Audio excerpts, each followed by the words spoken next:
Oi, pessoal, tudo bem? E aí, vamos lá, mais uma aula, não é mesmo? Bom, hoje a gente vai continuar o módulo de genética. Eu espero que vocês tenham conseguido pegar os principais conceitos das últimas duas aulas, que foram a aula 9 quebrada em duas, né?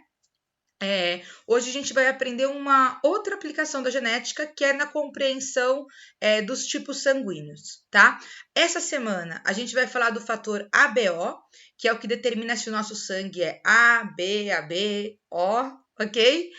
E na semana que vem eu vou falar sobre o sistema RH, que é o que determina se o nosso sangue é positivo ou negativo. Então, por exemplo, meu tipo sanguíneo, eu sou A positivo. Isso quer dizer que para o sistema ABO eu sou do tipo A e para o sistema RH eu sou positiva. Tudo bem? Todos vocês deveriam saber o seu tipo sanguíneo, porque no mínimo isso é interessante, tá? Então vamos lá. Hoje o plano é falar sobre só o sistema ABO. Eu acho essas aulas de ABO e RH um pouco mais tranquilas do que as aulas da semana passada, que foram, né, pauleiras. Então vamos lá. Vamos colocar aqui os slides. Sistema ABO parte 1, tá? Quando a gente fala que o nosso tipo sanguíneo é A, é B, é AB, isso tem a ver com a qualidade dos nossos glóbulos vermelhos ou hemácias, tudo bem? Uma hemácia ou glóbulo vermelho, ela é um tipo de célula que existe no nosso sangue, né? Que vocês já devem com certeza ter ouvido falar, porque é muito famoso. São células que são preenchidas com uma proteína chamada hemoglobina. E essa proteína hemoglobina ajuda a transportar oxigênio e gás carbônico pelo nosso corpo, né? Então, as hemácias, elas são muito importantes para transporte e armazenamento de oxigênio e gás carbônico. E essas hemácias, elas são diferentes dependendo da pessoa, né? Assim como o nosso cabelo é diferente, o formato do nosso nariz é diferente e várias outras características nossas podem ser diferentes de pessoa a pessoa, as hemácias também podem ser diferentes, tá? E como elas são células, né? Vamos tentar lembrar das aulas anteriores. Todas as células são revestidas por membrana plasmática. E a membrana plasmática das hemácias tem proteínas lá mergulhadas entre os fosfolipídios, compondo aquele famoso modelo mosaico fluido, né? Bom, e aí pode acontecer dessas hemácias apresentarem diferentes proteínas de membrana. Quando uma pessoa sangue A, isso quer dizer que a hemácia dessa pessoa tem proteínas do tipo proteína A. Tudo bem? Aqui, ó, proteína A. Tudo bem? Que aqui tá pintadinha de verde. As hemácias também, e aí a gente chama esse sangue de A, né? As hemácias também podem ter uma proteína que a gente chama de proteína B. E aí a gente vai chamar as pessoas que têm as hemácias com a proteína B de pessoas com sangue B. Pode acontecer das hemácias apresentarem a proteína A e a proteína B, ter as duas proteínas. Tá vendo? A verdinha e a azul. Nesse caso, a gente diz que a pessoa tem o sangue AB. Tudo bem? E pode acontecer da hemácia não ter nenhuma dessas duas proteínas. Não ter nem a proteína A e nem a proteína B. Nesse caso, a gente chama de sangue zero. Só que como A e B eram letras, preferiram chamar de O, tá bem? Mas esse O originalmente era zero, porque fazia referência a zero proteínas. Tudo bem? Lídia, mas qual seria a função dessas proteínas, né? A pessoa que tem sangue O, ela tem algum prejuízo? E a verdade é que essas proteínas, elas não são proteínas fundamentais para o funcionamento da hemácia, elas são quase que uma proteína que caracteriza a hemácia, entende? Nem tudo no nosso corpo precisa ter obrigatoriamente uma função. Pode ser só uma característica que a gente vai herdando, entende? Senão começa aquela coisa tipo, qual que é a função, sei lá, das pintas no rosto, né? De pintas. E não é uma função, é uma característica que algumas pessoas têm. Então, essas são características das hemácias. Tudo bem? Bom, vamos continuar. Essas proteínas, como qualquer outra proteína, são sintetizadas a partir da transcrição e da tradução de genes. Lembra, toda e qualquer proteína que compõe o seu corpo vem de transcrição e tradução. Então, você tem lá o gene que vai ser transcrito, traduzido e vai dar origem a uma proteína. Então, se eu estou falando que A e B são proteínas, claramente elas vêm de transcrição. Isso quer dizer que a gente vai ter que ter gene para cada uma dessas proteínas, né? E esse gene ele fica numa determinada localização, né? Um determinado loco gênico, e existem algumas variações alélicas. Então, o alelo que a gente chama de isão A, tá vendo aqui o alelo isão A? Quando ele for lido, transcrito e traduzido, isso quer dizer que você vai produzir a proteína A. O alelo que a gente chama de isão B, quando ele for transcrito e traduzido, ele vai determinar a produção da proteína B. E o alelo Izinho, a gente usa um minúsculo para esse aqui, ele vai determinar a não produção de proteínas. Então, é um alelo que ele não é lido e nem transcrito, ele é ausência de informação genética, né? Todos nós, humanos, gente, somos seres diploides, quer dizer que a gente tem cromossomos homólogos em duplas. Isso quer dizer que para esse loco gênico, que é o loco gênico do sistema ABO, a gente só vai poder ter 2 alelos. Então, eu, Lídia, só posso ter 2 alelos. Eu posso ter, sei lá, isão A, ou isão A, isão B, ou isão A, izinho, ou izinho, izinho. Eu posso fazer diferentes duplas com essa combinação de alelos. Eu tenho 3 variações de alelos possíveis ocupando esse locus gênico. Ninguém poderia ter os 3. Não existe uma pessoa que é isão A, isão B, izinho. Porque essa pessoa teria que ter 3 alelos e para isso ela teria que ter 3 cromossomos homólogos. Um trio. Então ele seria triploide, não diploide. Então não funciona assim, tá? Bom, e por que a gente usa essa nomenclatura? Esse isão A, isão B e izinho, né? Porque existe uma coisa muito interessante aqui com esses alelos, que é o seguinte. O alelo isão A e o isão B, eles têm uma relação de codominância. Esse co quer dizer junto. Tipo, se eu vou ler um livro e esse livro foi escrito por um autor e seu coautor. Isso quer dizer que os dois escreveram juntos o livro. Eles escreveram em coautoria, tudo bem? Esse co quer dizer junto. Codominância quer dizer que eles dominam juntos. O B não domina sobre o A e o A não domina sobre o B. Eles juntos competem essa dominância, tá?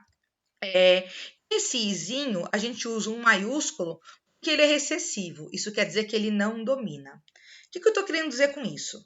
Eu estou dizendo que isão A e isão B juntos têm igual peso de dominância e os dois dominam sobre o izinho. Então, vamos pensar sobre o que isso quer dizer.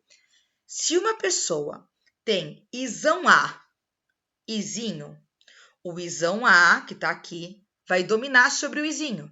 E, portanto, essa pessoa vai ter sangue tipo A, ok? Se uma pessoa é isão B, izinho, isão B domina sobre o izinho. Então, essa pessoa vai ter sangue B, tudo bem?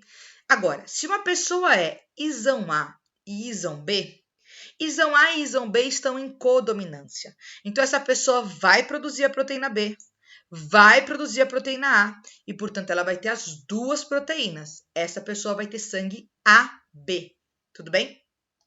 Como o alelo izinho determina a não produção de proteínas, se você tiver os 2 alelos izinho, izinho, você não produz nenhuma proteína. E, portanto, o seu tipo sanguíneo vai ser o tipo sanguíneo O, tá bom? Então, com esses 3 alelos, entendendo essa relação de codominância, a gente consegue entender como é que vai ser o padrão de herança desse tipo sanguíneo. Lídia, estou confusa. Vamos organizar aqui nessa tabela. Essa tabela aqui, ela vai meio que organizar todas as informações que a gente precisa saber sobre o sistema ABO. Então, presta atenção na montagem dela. Vamos lá. Aqui estão os 4 tipos sanguíneos possíveis para o sistema ABO. A, B, AB e O. Tudo bem? Agora eu vou colocar aqui o fenótipo. O fenótipo é o que essa pessoa manifesta, né? Como é que fica a manifestação aparente dessa característica, né? Quem tem sangue tipo A vai ter a proteína A. Quem tem sangue tipo B vai ter a proteína B. Quem tem sangue AB vai ter a proteína A e a proteína B. E quem tem sangue O não tem nenhuma das proteínas. Beleza, Lídia, até aqui tá ok. Vamos para o próximo campo, o campo genótipo. Vamos pensar em todos os genótipos possíveis. Para que eu produza a proteína A, eu tenho que ter o alelo isão A, porque é o alelo isão A que vai levar a transcrição e tradução da proteína A. Eu posso ter 2 vezes o alelo isão A, então ser isão A, ou eu posso ter o isão A dominante sobre o izinho, então eu posso ser isão A, izinho. Nesses 2 casos, sendo homozigoto dominante ou heterozigoto com o dominante isão A, nesses 2 casos o tipo sanguíneo vai ser A, tudo bem? Eu tenho sangue A, eu não sei se eu sou isão A ou isão A, izinho, tá? E para ser sangue B? Bom, para ter sangue B, eu tenho que ter a informação genética para produzir a proteína B. Então, eu tenho que ter o isão B. Eu posso ter o isão B em homozigose, isão B, ou eu posso ter o isão B seguido do alelo recessivo, que não vai determinar a mudança da característica. Então, eu posso ser isão B izinho. É a mesma coisa aqui no caso do A, só que trocando a letra A pela letra B, certo? Homozigoto dominante, heterozigoto com o dominante isão B, tá? E para CAB? Bom, para CAB eu tenho que ter o alelo que determina a produção da proteína A e o alelo que determina a produção da proteína B. Então, eu obrigatoriamente tenho que ser isão A, isão B. Tá? Ah, mas não pode carregar o izinho? Não, porque o izinho ele ocupa um dos alelos e você só tem dois. Então, se um deles for ocupado pelo izinho, o outro pode ser isão A, isão B ou izinho. Não vai poder ser isão A e isão B, entende? Então, para você ter sangue AB, você tem que ter isão A e isão B. Não tem outro jeito, tá? Mesma coisa para você ser sangue O. Você não pode ter o alelo que determina a produção da proteína A e nem um alelo que determina a produção de proteína B. Você não pode ter nenhum alelo que determina a produção de proteínas. Então, você tem que ser homozigoto recessivo com os dois alelos para não produção de proteína, tá? Esses são os 6 alelos, os 6 genótipos possíveis. Tudo bem? Vou continuar. Agora eu vou colocar aqui essa palavra que aparece muito em exercício e eu quero que vocês tentem captar ela porque ela é realmente bastante importante. Antígeno, a gente já falou essa palavra quando a gente estava falando sobre soros e vacinas. Antígeno é uma proteína que fica externa à membrana, né? Uma proteína que externamente à membrana de uma célula caracteriza essa célula. Então, uma bactéria, ela tem as proteínas antigênicas, que são as proteínas que caracterizam aquela bactéria. Bom, nesse caso eu vou chamar de antígeno essas proteínas que caracterizam esses tipos sanguíneos. Então, quem tem sangue, por exemplo, tipo A, tem o antígeno, a proteína A, tudo bem? Em outras palavras, chamar antígeno, uns exercícios um pouco mais antigos chamam de aglutinogênio, tá? É importante saber essa palavra, tá, gente? Volta e me aparece e aí dá um bug na cabeça dos alunos. Nada mais é do que qual proteína existe no sangue dessa pessoa, né? Se você é sangue B, você claramente vai ter a proteína B. Se você é tipo sanguíneo AB, você vai ter a proteína A e a proteína B. E se você tem sangue O, você não tem essa proteína, você não tem esse antígeno para o sistema ABO, tá bem? Então, lembrando que antígeno é a proteína que existe na corrente sanguínea dessas pessoas. Tudo bem? Até aqui tá tranquilo. Aonde que entra o BO dos exercícios? Exercício que fala bastante sobre transfusão de sangue, né? Então, um sangue poder ser passado de uma pessoa para outra. E o que isso é importante de ser dito? Porque quando a gente faz uma transfusão de sangue, é importante que o sangue seja aceito pelo receptor, certo? Beleza. Eu tenho sangue tipo A. Quer dizer que o meu organismo conhece essa proteína A, mas ele não conhece a proteína B. E toda vez que entra uma proteína estranha no nosso corpo, o nosso corpo ele responde imunologicamente produzindo anticorpos contra essa proteína estranha. Então, se eu tenho sangue A, conheço a proteína A, mas recebo sangue B, meu corpo vai olhar esse B e vai falar: eita, nunca vi essa proteína antes, vamos destruir, deve ser de uma bactéria ou de um vírus invasor. E aí a gente produz anticorpo anti-B. E esse anticorpo anti-B vai lá e vai destruir essas hemácias que eu recebi com proteína B. Entende? Então, a nossa próxima coluna aqui da tabela, gente, ela é sobre quais anticorpos nós somos capazes de produzir. Tá? O anticorpo é aquela molécula que vai marcar a célula, né, que apresenta essa proteína e depois vai fazer com que essa célula seja destruída, né? A aglutinina é outro nome que a gente dá para esse anticorpo, tá? Tem muito exercício que usa o termo aglutinina, então é bom ficar esperto. Então vamos lá. Se eu sou tipo sanguíneo A, eu tenho a proteína A, mas eu desconheço a proteína B. Então eu sou capaz de produzir anticorpos anti-B. Lídia, você é capaz de produzir anticorpos anti-A? Bom, se eu produzir anticorpos anti-A, eu vou ter uma rejeição contra o meu próprio sangue. Eu vou ter uma reação autoimune. E isso provavelmente não vai ser nada legal. Então, isso não acontece. Tudo bem? Isso não traz vantagens adaptativas, então não é selecionado pela seleção natural. Tá bom? Se eu tenho sangue B, meu corpo conhece a proteína B, mas desconhece a proteína A. Então, é capaz de produzir anticorpos anti-A, tudo bem? Se eu sou sangue AB, presta atenção, o meu corpo tem a proteína A e B. Então, se ele produzir anti-A ou anti-B, ele vai se autodestruir, o que não é vantajoso e por isso não acontece, porque não foi selecionado naturalmente, né? Então, essa pessoa não produz anticorpos para o sistema ABO. Não estou falando que ela não produz anticorpos para bactérias ou vírus, estou falando do sistema ABO, tá bom? E se a pessoa tem sangue O, ela não tem proteína A nem B. Então, se ela entrar em contato com proteína A e B, ela vai produzir anti-A e anti-B. E esse anti-A e anti-B vão destruir essas células que entraram com essas proteínas. Tudo bem? Enfim. Então, vamos agora tentar botar isso em prática, pensando em se esses tipos sanguíneos, para quem que eles podem doar sangue, né? Bom, se eu sou tipo sanguíneo A, eu tenho a proteína A. Eu posso doar para quem consegue receber a proteína A sem destruí-la. Então, por exemplo, não posso doar para quem é B, por exemplo, certo? Eu vou poder doar para todo mundo que pode receber a proteína A. Quem pode receber a proteína A? Quem é A e quem é AB. Pode doar para A e para AB. Lídia, deixa eu botar minha cara aqui, porque essa pergunta ela é muito comum de acontecer em aula.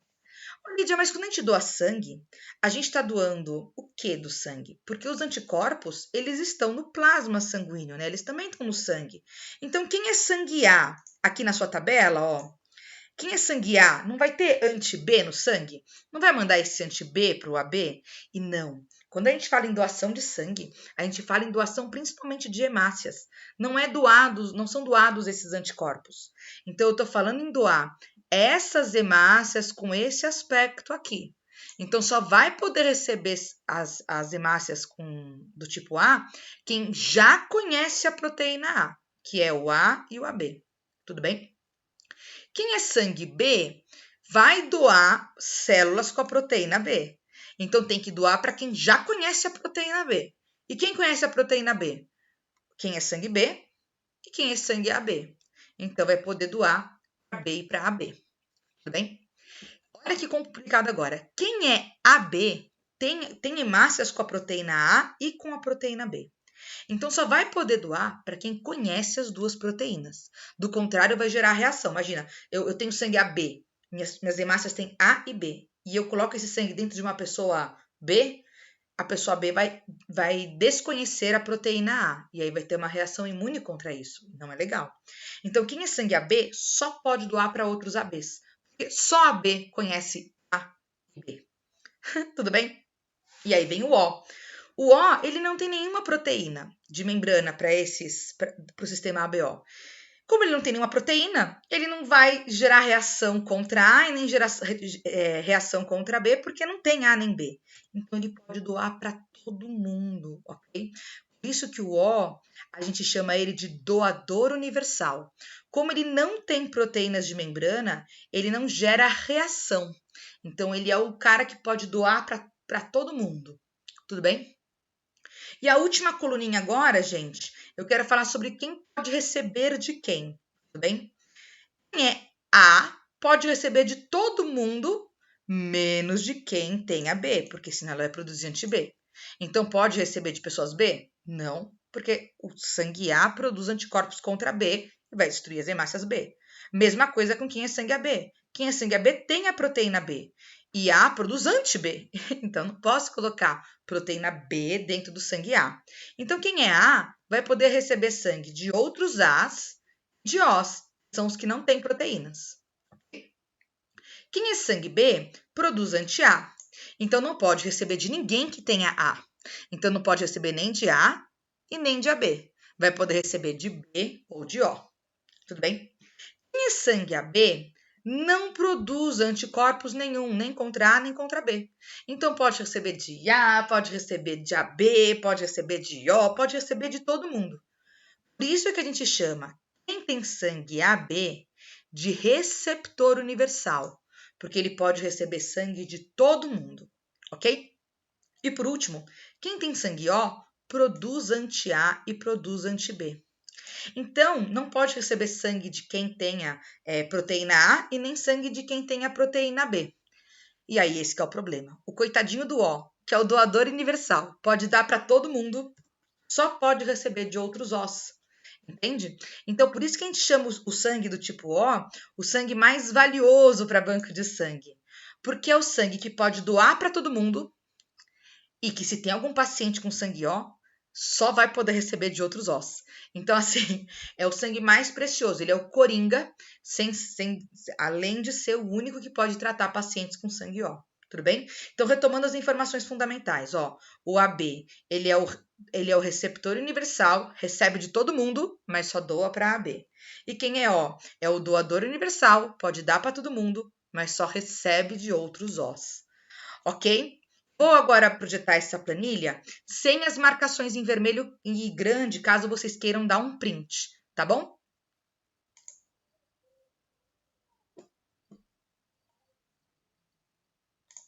Tudo bem? Deram print? Então é isso, gente. Essa foi a parte conceitual.